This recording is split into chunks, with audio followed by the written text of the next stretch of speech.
നമ്മളിപ്പോ സൂപ്പർ മാർക്കറ്റിലൊക്കെ പോയി കഴിഞ്ഞാൽ കുട്ടികൾ പുറത്തിറങ്ങുമ്പോൾ കുട്ടികളും കൊണ്ടാണല്ലോ നമ്മൾ മാർക്കറ്റിലൊക്കെ ബലൂൺ കൊടുക്കും, ചെറിയൊരു ആഡ്, പരസ്യമാണ്, 1-2 രൂപയുടെ എക്സ്പെൻസീവ് ഉള്ളൂ, പക്ഷെ എന്തുമാത്രം വാല്യൂ ആണ് കുട്ടികൾ സന്തോഷിക്കണം കാണുന്ന രക്ഷിതാക്കളുണ്ടല്ലോ. അതെ, കുട്ടികൾ സന്തോഷിച്ചു പറഞ്ഞാൽ പിന്നെ അവർക്ക് അവര് പിന്നെ അങ്ങ് ഏറ്റെടുക്കുകയാണ്. അപ്പൊ ഇത്തരത്തിലുള്ള ഐഡിയാസ്, ഇത്തരത്തിലുള്ള കാര്യങ്ങളൊക്കെ നമ്മുടെയൊക്കെ ഷോപ്പിനകത്ത് ഇത്തരം എൻവോൾവ്മെന്റ് കൊണ്ടുവന്നാൽ നമുക്ക് ഇത്തരം ബാർഗൈനുകൾ ഒഴിവാക്കാം. കൊണ്ടുവരണമെങ്കിൽ നമ്മളുടെ ടാർഗറ്റ് കസ്റ്റമേഴ്സ് ആരാണെന്ന് നമ്മൾ അറിയണം. കുഞ്ഞുങ്ങൾക്ക് വേണ്ടിയിട്ട് ബലൂൺ പിടിച്ചിട്ട് നമ്മൾ 18 വയസ്സ് കഴിഞ്ഞ ആളുകൾ വരുന്ന ഷോപ്പുകളിലോട്ട് പോയി ആ ഐഡിയ വെച്ചിട്ട് ഒരു കാര്യം വരുന്നത്. നമ്മുടെ ടാർഗറ്റ് കസ്റ്റമേഴ്സ് ആരാണ്, അവർക്ക് പറ്റുന്നത്, അവരുടെ വാല്യൂ എന്താണ്. ഇപ്പൊ നമ്മൾ നേരത്തെ പറഞ്ഞു 2-3 തട്ട് പറഞ്ഞു. ഇതിൽ സമയത്തിന് ഏറ്റവും കൂടുതൽ ഇമ്പോർട്ടൻസ് കൊടുക്കുന്നത് മേലെ തട്ടാണ്. നമ്മൾ സമയത്തിന് ഇമ്പോർട്ടൻസ് കൊടുത്തു, അതിന് വാല്യൂ കൊടുത്തുകൊണ്ട് ഞാൻ ഇതേ പ്രൊഡക്റ്റ് താഴെ തട്ടിലോട്ട് കൊടുത്തു കഴിഞ്ഞാൽ അവർക്ക് അതൊരിക്കലും ആ ഒരു വില അക്സെപ്റ്റ് ചെയ്യാൻ സാധിക്കില്ല. അപ്പൊ ഇത് തന്നെ. അപ്പൊ ഇനി എങ്ങനെ കസ്റ്റമേഴ്സിനെ നമ്മുടെ കയ്യിൽ നിന്ന് മിസ്സാവുന്നു എന്നുള്ളതിനെ കുറിച്ച് നമുക്ക് ഇനി ഒന്നും കൂടെ കൊണ്ടുപോയി. അതെ, അപ്പൊ ഈ തട്ടുകൾ മനസ്സിലാക്കിക്കൊണ്ടായിരിക്കണം നമ്മൾ നമ്മളുടെ കസ്റ്റമേഴ്സിനോട് എന്ത് കൊടുക്കണം എന്ന് പോലും നമ്മൾ തീരുമാനിക്കേണ്ടത്. ഞാൻ കുറേ സാധനം മൂല്യം കൊടുത്തു, ആർക്ക് കൊടുത്തു? ഞാൻ ഒരു സ്റ്റോറി കേട്ടിട്ടുണ്ട്. 23 ഭാഷ സംസാരിക്കുന്ന തത്തയെ ഒരു വേടന് സമ്മാനമായി കൊടുത്തപ്പോൾ ആ വേടൻ എന്ത് ചെയ്തു? അതിനെ കൊന്ന് കറി വെച്ച് തിന്നു. കാരണം വേടൻ അത്രേ അറിയുള്ളൂ. അവിടെ 23 ഭാഷ സംസാരിക്കുന്നു, എവിടെ ചെന്ന് കഴിഞ്ഞ് ഏത് രാജ്യത്ത് പോയി കഴിഞ്ഞിട്ട് ഈ തത്ത എന്നെ ഹെൽപ്പ് ചെയ്യും എന്നുള്ള ഒരു വാല്യൂ അവിടെ ഇല്ല. അപ്പൊ നിങ്ങൾ ആർക്ക് വിൽക്കുന്നു എന്നുള്ളത് വളരെ ഇമ്പോർട്ടൻ്റ് ആണ്. അതുകൊണ്ടാണ് നമ്മൾ ഒരു സ്ഥാപനം ഇടുമ്പോൾ അല്ലെങ്കിൽ ഒരു കച്ചവടം സ്റ്റാർട്ട് ചെയ്യുമ്പോൾ ലോകത്തുള്ള എല്ലാവരും നിങ്ങളുടെ കസ്റ്റമേഴ്സ് ആണെന്നുള്ളത് നിങ്ങൾ ആഗ്രഹിക്കരുത് എന്ന് പറയുന്നത്. നമ്മുടെ കസ്റ്റമറുടെ ഒരു ആ സ്റ്റേജായ ഒരു എന്തൊക്കെയാണെങ്കിലും നമ്മൾ തന്നെ ആ സ്റ്റേജിലുള്ള കസ്റ്റമേഴ്സിനെ ആയിരിക്കണം നമ്മളും ടാർഗറ്റ് ചെയ്യേണ്ടത്. നമ്മളുടെ ഷോപ്പ് അല്ലെങ്കിൽ നമ്മളുടെ ഓഫീസ് ഇടുന്ന നമ്മളെ കസ്റ്റമറെ ഡയറക്റ്റ് കോൺടാക്ട് ചെയ്യാൻ സാധ്യതയുള്ള സാഹചര്യങ്ങളുള്ള സ്ഥലങ്ങൾ പോലും, ജിയോഗ്രഫി അതുപോലും ഇമ്പോർട്ടൻ്റ് ആണ്.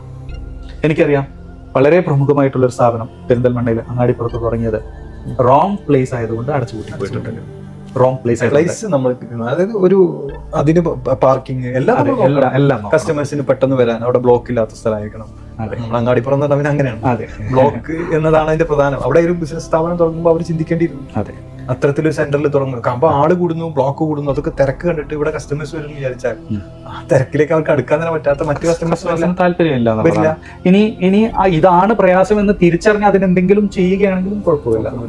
ഇപ്പോ ഇതേപോലെ തന്നെ പെരിന്തൽമണ്ണ പുതിയതായി സ്റ്റാർട്ട് ചെയ്തിട്ടുള്ള സ്ഥാപനം വളരെ വളരെ വിദഗ്ധമായിട്ട് ആ കസ്റ്റമർ വാക്കിൻസിനെ അല്ലെങ്കിൽ ഫുട്ഫോൾസിനെ അവർ മാനേജ് ചെയ്ത് കൊണ്ടുപോകുന്നുണ്ട്. 3-4 ആൾക്കാരെയൊക്കെ റോഡിൽ തന്നെ ഡിപ്ലോയ് ചെയ്തിട്ട് അവർ മാനേജ് ചെയ്ത് കൊണ്ടുപോകും. മനസ്സിലായി. അപ്പോൾ പ്രോബ്ലം ഐഡന്റിഫിക്കേഷനും നമ്മുടെ കസ്റ്റമേഴ്സിനൊക്കെ നമ്മൾ ഈ തരം തിരിക്കുന്ന ഒക്കെയും ഒരു ബിസിനസിന്റെ ലോങ് റണ്ണിൽ നിലനിൽപ്പിന് അത്യാവശ്യമാണ്. ഇല്ലെങ്കിൽ കസ്റ്റമർ തീരുമാനിക്കും അടുത്ത പ്രാവശ്യം ഞാൻ എവിടെ പോകണം എന്നുള്ളത്. ഓക്കെ, ഇനി നമുക്ക് നെക്സ്റ്റ് എന്താണ് ഇനി കസ്റ്റമേഴ്സ് നമ്മുടെ കയ്യിൽ മിസ്സാവാനുള്ള മറ്റൊരു കാര്യം?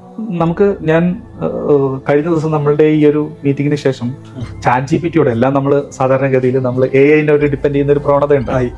ഞാൻ എടുത്ത് നോക്കി ഒരു 50 റീസൺസ് എനിക്ക് തരാമോ എന്ന് ചോദിച്ചപ്പോൾ നല്ല രസത്തിൽ 50 റീസൺ. അപ്പൊ ഞാൻ 100 എണ്ണം ചോദിച്ചു, 100 എണ്ണം തന്നു. അപ്പൊ ഞാൻ 500 എണ്ണം ചോദിച്ചു, 500 എണ്ണം തന്നു. അപ്പൊ ഇതിനൊരു ലിമിറ്റ് ഒന്നുമില്ല. നമുക്ക് പ്രയോറിറ്റൈസ് ചെയ്ത് നമ്മളുടെ ചെറുകിട ഷോപ്സിൽ നമുക്കറിയാവുന്ന നമ്മുടെ എക്സ്പീരിയൻസിൽ നിന്ന് ഉണ്ടാവുന്ന റീസൺസ് പറഞ്ഞു കൊടുക്കുക എന്നുള്ള ഒരു പക്ഷേ അത് ChatGPT-ക്ക് സാധിച്ചോളന്നില്ല. പക്ഷെ ഇത് പറഞ്ഞപ്പോഴാണ് എന്റെ മനസ്സിൽ ഒരു റിജക്ഷൻ നോട്ട് എല്ലാ ബിസിനസിന്റെ സ്ഥാപനത്തിനകത്തും വേണം. നമ്മളെ കയ്യിൽ നിന്ന് സാധനം വാങ്ങാതെ പോകുന്ന കസ്റ്റമേഴ്സിന്റെ ഒരു രജിസ്റ്റർ. അവൻ ഒരു കസ്റ്റമർ വന്നു, അവനിത് ചോദിച്ചു, പോയി, ഇന്ന കാരണത്താൽ അദ്ദേഹം നമുക്ക് മിസ്സായിട്ടുണ്ട്. ഇത് നമ്മൾ കൃത്യമായി നമ്മളെല്ലാം ഇപ്പൊ ശരിക്കും പർച്ചേസ് ചെയ്യുന്ന ആളുടെ കാര്യങ്ങൾ മുഴുവൻ നമ്മൾ രജിസ്റ്റർ ചെയ്യുന്നുണ്ട്. പക്ഷെ ഈ റിജക്റ്റ് ആയിട്ട് നമ്മുടെ കയ്യിൽ നിന്ന് പോകുന്ന കസ്റ്റമേഴ്സിന്റെ ഒരു വിശദ വിവരം നമ്മൾ എഴുതിയാൽ നമുക്കൊരു 10 കസ്റ്റമർ പോകുന്നുണ്ട് വിചാരിച്ചു. നമ്മൾ ഒന്നാമത്തെ കസ്റ്റമറിന് അദ്ദേഹം വന്നു, ഇന്ന ഒരു സ്റ്റോക്ക് ഇല്ല, പോയി. വേറൊരാൾ വന്നു, അതിന്റെ ക്വാളിറ്റി സാധനത്തിന്റെ കുറവായിട്ട് പോയി. അങ്ങനെ 3-4 പ്രശ്നങ്ങളെ നമുക്ക് ഐഡന്റിഫൈ ചെയ്യാൻ പറ്റും. ആകെ ഇത്ര 3-4 കാരണം കൊണ്ടായിരിക്കും കസ്റ്റമർ പോകുന്നുണ്ടാവുക. സുഖമായിട്ട് നമുക്ക് ആ 3-4 കസ്റ്റമർ ആ പ്രോബ്ലം മാത്രം പരിഹരിച്ചാൽ, ഇപ്പൊ നമുക്കൊരു 50% ആണ് കൺവേർഷൻ റേഷ്യോ എങ്കിൽ ഈ 1-2 ഈ 3 ചെറിയ പ്രശ്നങ്ങളായിരിക്കും. ആ റിജക്ഷൻ രജിസ്റ്ററിന് എടുത്ത് നമ്മൾ പരിഹരിച്ചു കഴിഞ്ഞാൽ നമുക്ക് നേരെ ആ കസ്റ്റമേഴ്സിനെ ക്ലോസ് ചെയ്യാം.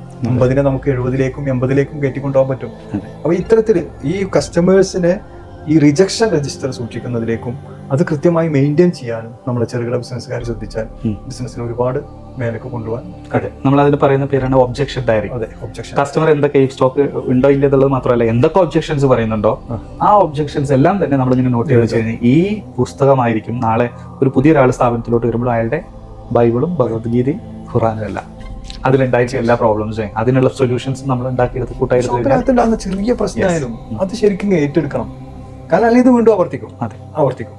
ചെറിയൊരു പ്രോബ്ലം കസ്റ്റമറുമായിട്ട് ചെറുതായിട്ടൊന്ന് അങ്ങോട്ടും സംസാരിച്ചു, വീണ്ടും അത് വരാതിരിക്കാൻ ഓണർ അതിനകത്ത് ഇടപെട്ട് ഇതെങ്ങനെയാണ് കൈകാര്യം ചെയ്യേണ്ടിയിരുന്നത് അവരെ വിളിച്ച് ചിലപ്പോൾ ആണെങ്കിൽ വീണ്ടും വിളിച്ച് നമ്മൾ നമ്മുടെ പ്രോബ്ലങ്ങൾ പറഞ്ഞ് മനസ്സിലാക്കി കൊടുക്കണം, നമ്മുടെ കാര്യങ്ങൾ തീർക്കണം. ഇതൊന്നും കെയർ ചെയ്യില്ല. ചെറിയ ചെറിയ ബിസിനസ്സിലൊക്കെ ഇഷ്ടം പോലെ ദിവസം ഇന്നൊരു പ്രോബ്ലം അല്ലേ എന്ന് വിചാരിക്കുന്നു ചില ആളുകളൊക്കെ.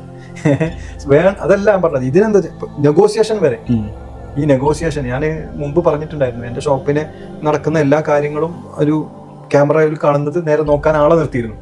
ഇവിടെ അറബിയിലാണ് എല്ലാവരും ഭാഷയിലും അല്ലെങ്കിൽ ഹിന്ദിയിലായിരിക്കും, അവർ മലയാളികളാണ് നോക്കുന്ന ആളുകൾ. ഈ നെഗോസിയേഷൻ നടക്കുന്നതിനൊക്കെ ഷോപ്പിനകത്ത് ഭയങ്കര പ്രശ്നങ്ങളുണ്ട്, അവിടെ ഭയങ്കര സംസാരം നടക്കുന്നുണ്ട് എന്നൊക്കെ പറഞ്ഞിട്ട് നിങ്ങൾക്ക് വേറെ ക്ലിപ്പുകളായിട്ട് അയച്ചു തരാറുണ്ട്. അപ്പൊ ഇതൊക്കെ നടക്കുന്നത് ഇപ്പൊ നെഗോസിയേഷന്റെ പേരിലായാൽ പോലും ഒരു ശബ്ദം യഥാർത്ഥ ശബ്ദത്തിന് വ്യത്യാസമായിട്ട് ഷോപ്പിനകത്ത് ഉയർന്നാൽ അത് ഉണ്ടാവാതിരിക്കാൻ വേണ്ടിയിട്ട് ഓണേഴ്സ് ശ്രദ്ധിക്കണം. അത് ഷോപ്പിന്റെ വൈബ്രേഷനെ ബാധിക്കും, ഷോപ്പിന്റെ ഒരു കാംനെസ്സിനെ ബാധിക്കും. ഇത് നമ്മൾ വിചാരിക്കുന്നത് എന്താണ്, ഒരാളല്ലേ ഉള്ളൂ അയാൾ ഇങ്ങനെ ആയതുകൊണ്ടാണ്, പക്ഷെ നമ്മുടെ ഉള്ളിൽ കുറച്ച് ബാക്കിയുണ്ടാവും. Dude telecom.